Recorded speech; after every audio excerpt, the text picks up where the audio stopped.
Bâyចំណុចដែលអ្នកចំមន់ពងមិនអាចខ្វះបានតោះបងប្អូនប្រមើលទាំងអស់គ្នាតើចំណុចណាខ្លះដែលយើងមិនអាចខ្វះបានតោះចំណុចទី1គឺ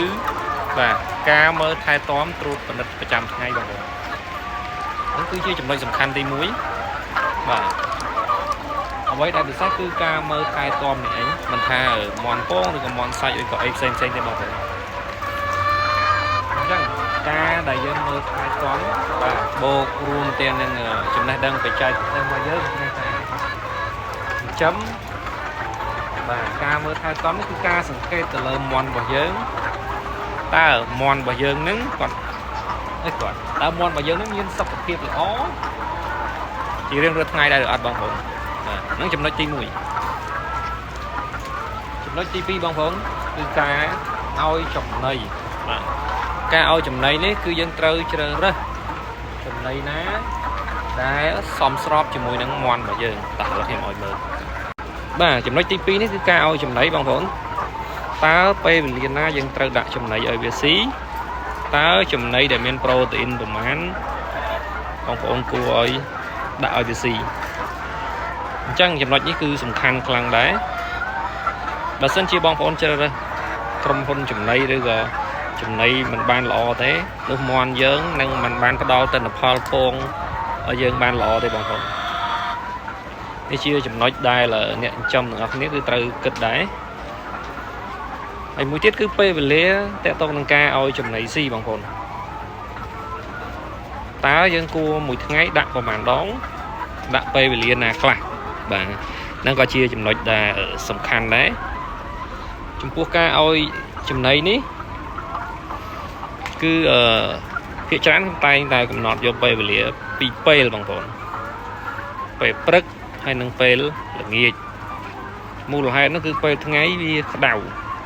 យើងមិនអាចដាក់ចំណីនៅពេលថ្ងៃទេបងប្អូនត្រង់យើងចំហអញ្ចឹងនៅពេលដែលបងប្អូនដាក់ពេលថ្ងៃវាក្តៅអញ្ចឹងធ្វើឲ្យមន់របស់យើងគឺស៊ីចំណីអត់បានច្រើនទេនេះជាចំណុចទី2ណាបងប្អូនហើយសល់ចំណុចចុងក្រោយបងប្អូនចំណុចចុងក្រោយគឺបាទការធ្វើវ៉ាក់សាំងបាទការធ្វើវ៉ាក់សាំងនេះគឺសំខាន់ជាងគេបងប្អូនត្រូវធ្វើវ៉ាក់សាំងវាឲ្យទៀងទាត់បាទតើវ៉ាក់សាំងរបស់យើងនឹងជ្រើសរើសក្រុមហ៊ុនទៀតណាបងប្អូនវ៉ាក់សាំងរបស់យើងជ្រើសរើសក្រុមហ៊ុនណាដែលវ៉ាក់សាំងល្អសម្រាប់មកធ្វើលើមន់ពងរបស់យើងហើយតកតនឹងវ៉ាក់សាំងនេះគឺមានច្រើនក្រុមហ៊ុនដែរអញ្ចឹងបងប្អូនអាចសើបខ្លួនឯងថាតើក្រុមហ៊ុនណាល្អព្រោះខ្ញុំមិនអាចបញ្ចេញឈ្មោះក្រុមហ៊ុនបានទេថាក្រុមហ៊ុនណាល្អអាក្រក់អន់នេះណាអញ្ចឹងបងប្អូនត្រូវសង្កេតមើលខ្លួនឯងដែរសើបសួរបាទហើយវ៉ាក់សាំងនេះគឺបងប្អូនត្រូវកត់ថ្ងៃទីឲ្យច្បាស់វ៉ាក់សាំងណាយើងត្រូវធ្វើមួយខែម្ដងវ៉ាក់សាំងណា6ខែបាទហើយវ៉ាក់សាំងណាដែលយើងត្រូវធ្វើជាប្រចាំខែបាទអាហ្នឹងរឿងសំខាន់ដែរ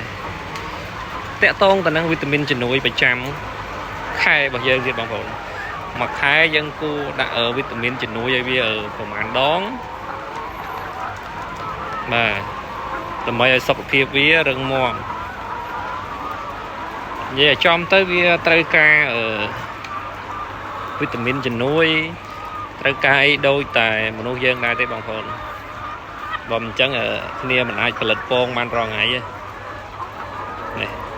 ដូចបងប្អូនឃើញស្រាប់ពងចាប់ដើមធ្លាក់មកច្រើនដែរនេះថ្ងៃនេះនៅមួយកណាត់អត់បានរើស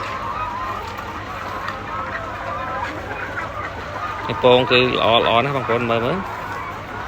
បាទអញ្ចឹងបងប្អូនត្រូវដឹង3ចំណុចហ្នឹងគឺសំខាន់ណាស់បងប្អូនទី1គឺការមើលថែទាំបច្ចេកទេសរបស់យើងអ្នកមើលហ្នឹងបងប្អូនយើងចេះសង្កេតមន់ឈឺមិនឈឺមន់ស្រួលមិនស្រួលទី2គឺការឲ្យចំណីទី3គឺការវ៉ាក់សាំងថែទាំថ្នាំអីហ្នឹងបាទ3ចំណុចហ្នឹងគឺសំខាន់ដែរអញ្ចឹងវីដេអូខ្ញុំថ្ងៃនេះមានបង្ហាញបងប្អូនប៉ុណ្ណឹងចែកម្លែកបាន3ចំណុចហ្នឹង បើបងប្អូនគិតថាវីដេអូនេះល្អអាចជួយ subscribe ចុច like ទៅហើយអាច comment សួរបានតាក់ទងនឹងការមើលថែមន់ពងរបស់យើងណាបងប្អូននេះបងប្អូនឃើញពងច្រើនដែរនេះអញ្ចឹងវីដេអូខ្ញុំមានតែប៉ុណ្្នឹងឯងបងប្អូន